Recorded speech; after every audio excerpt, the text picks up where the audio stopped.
What's going on, my beautiful people? Thank you so much for joining me for another video. My name is Alex Garfe, and today I'm going to show you guys how to make a quick and easy Alfredo sauce recipe that you can use for all of your pastas. It is so good, so tasty, and very easy to make, so I can't wait to get into the kitchen and show you guys this. And if you guys are new to my channel and wondering what to expect, I share vegan recipes, vegan food reviews, vegan restaurant reviews, fitness videos, and also vlogs. That is a handful.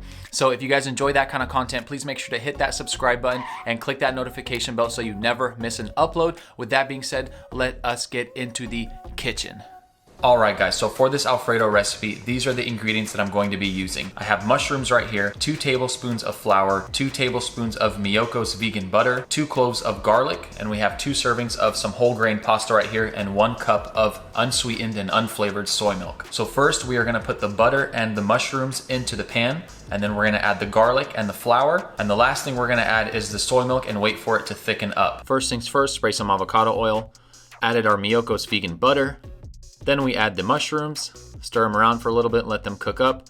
I also added some black pepper here and then the garlic. And you add the flour and let that flour cook for at least 1 to 2 minutes. And then this water we added is from the pasta itself. And we finish it off with the soy milk and a little bit of turmeric and bring it to a boil until it thickens up.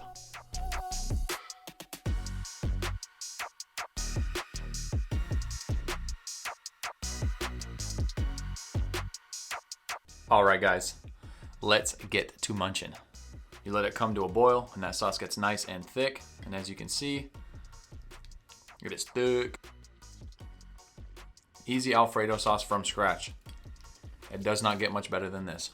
So I hope you guys enjoyed this recipe video. I enjoyed making it. Like I said, Alfredo sauce from scratch. It does not get much better than that. I really recommend you guys to try it because it is delicious. So if you guys enjoyed this video, please make sure to give it a thumbs up. Subscribe if you're not subscribed already. That would mean the world to me. And leave a comment down below and let me know what you guys thought. Will you be making this recipe? And if you are making it, tag me on Instagram or let me know in the comments down below. I would love to hear it. What? I would love to hear it. Bro, what are you talking about, man? I would love to hear it. And with that being said, I will see you guys in the next video. Deuce.